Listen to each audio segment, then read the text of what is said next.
కాంగ్రెస్ పై KCR విమర్శలతో political heat రగులుతోంది. KCR వ్యాఖ్యలతో ఇరు పార్టీల నేతల మధ్య మాటల యుద్ధం స్టార్ట్ అయింది. కవిత ప్రశ్నలకు గులాబీ బాస్ దగ్గర సమాధానం లేదని హస్తం నేతలు ఎద్దేవా చేస్తున్నారు.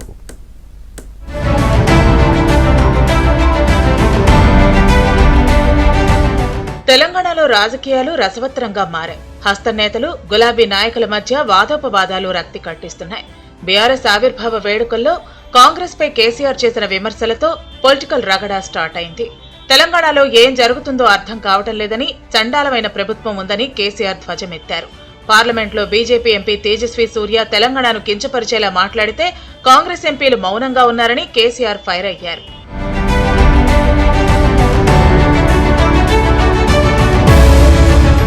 కేసీఆర్ వ్యాఖ్యలపై సీఎం సహా కాంగ్రెస్ నేతలంతా విరుచుకుపడుతున్నారు. తెలంగాణలో బీఆర్ఎస్ పని అయిపోయిందని, ఆ పార్టీ చచ్చిన శవంతో సమానమని మండిపడుతున్నారు. సొంత కూతురు చేసిన ఆరోపణలపై కేసీఆర్ ఎందుకు మౌనంగా ఉన్నారో చెప్పాలని డిమాండ్ చేస్తున్నారు. కవిత ప్రశ్నలకు బీఆర్ఎస్ నేతల దగ్గర సమాధానం లేదని విమర్శిస్తున్నారు. ఓవైపు కవిత గారేమో ఆ సారు రారు, బయటకు ప్రజలు కష్టాలు ఉన్న రారు, ఇక సారు రారని చెప్పని ఆమె అంటుంటే ఇక వచ్చేది సారే అని చెప్పని రోజు ఓవైపు కేటీఆర్ గారు. ఇప్పుడు కవిత వేసిన సెటైర్లకు సమానం చెప్పేటువంటి పరిస్థితి లేదు మీకు. బీఆర్ఎస్ ఆవిర్భావ దినోత్సవం సందర్భంగా ఈ రాష్ట్రంలో కొత్త పార్టీ వచ్చింది. అది మా కల్వకుట్ల కుటుంబం నుంచే వచ్చింది.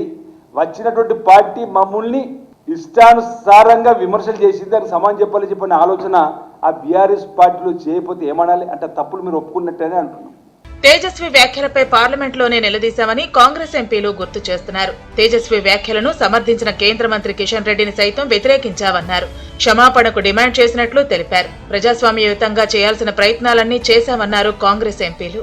ప్రజాస్వామ్య వ్యవస్థలో పార్లమెంటరీ డెమోక్రసీని గౌరవిస్తూ ఆ తేజస్వి సూర్య మాట్లాడేటప్పుడు అడ్డు తెలుగుతూ మాట్లాడాం, తర్వాత కూడా మాట్లాడాం. దాన్ని సపోర్ట్ చేసినటువంటి మన కిషన్ రెడ్డి మినిస్టర్ గారికి కూడా వ్యతిరేకంగా మాట్లాడాం. వారు మాట్లాడినటువంటి ఆ మాటలను రికార్డు నుంచి తీసేయాలని స్పీకర్కి రిప్రజెంట్ చేశాం. వారు ఒప్పుకున్నారు కూడా తీసేస్తారని. ఇవన్నీతో పాటు బయట పార్లమెంటు మెయిన్ గేట్ దగ్గర కూర్చొని ధర్నా చేశాం. కల్వకుంట్ల కుటుంబం విచ్ఛిన్నమైందని, ప్రజల్లో పరపతి పోతోందన్న ఆవేదనతో కేసీఆర్ ఇష్టం వచ్చినట్లు మాట్లాడుతున్నారని కాంగ్రెస్ నేతలు విమర్శించారు. కాంగ్రెస్ పై అభాండాలు వేయటం మానుకోవాలని సూచిస్తున్నారు.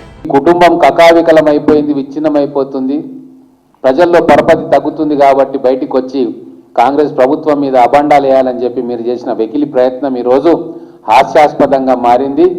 మీ పరిణితిని ప్రశ్నిస్తూ ఉంది. తెలంగాణ ప్రజలే కాదు, సొంత కూతురే కేసీఆర్కు రాజకీయ పరిణితి లేదు అని చెప్పి అనిపించుకునే స్థాయిలో మీ ప్రవర్తన ఉన్నది.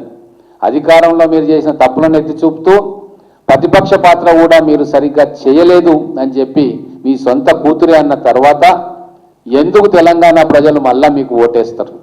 మరోవైపు కాంగ్రెస్ పాలనపై గులాబీ శ్రేణుల దాడులు కొనసాగుతూనే ఉన్నాయి. ప్రభుత్వ వ్యతిరేకతను సొమ్ము చేసుకోవాలని భావిస్తున్నారు. బీఆర్ఎస్ నేతల ఫోన్లను కాంగ్రెస్ ప్రభుత్వం ట్యాప్ చేస్తోందని ఆరోపిస్తున్నారు. ప్రభుత్వాన్ని ప్రశ్నిస్తే అక్రమ కేసులు బనాయిస్తున్నారని ఆగ్రహం వ్యక్తం చేస్తున్నారు. కొంతమంది ఐపీఎస్ అధికారులు ఇలా మా ఫోన్లు హ్యాక్ చేస్తా ఉన్నారు, మా ఇండ్ల ముందున్న సీసీ కెమెరాలు హ్యాక్ చేస్తా ఉన్నారు.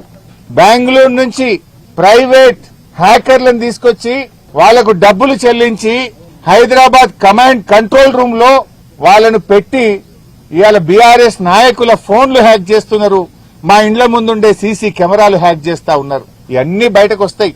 మొత్తం మీద మొన్నటి వరకు సైలెంట్ గా ఉన్న తెలంగాణ రాజకీయాలు ఒక్కసారిగా వేడెక్కాయి. నువ్వా నేనా అన్న రీతిలో తలపడుతున్నారు. రాబోయే ఎంపీటీసీ, జెడ్పీటీసీ ఎన్నికలే లక్ష్యంగా వ్యూహాలు రచిస్తున్నారు. ఇప్పటిదాకా ఒక లెక్క, ఇక నుంచి మరో లెక్క అంటూ రాజకీయ పక్షాలు ముందుకెళ్తున్నాయి.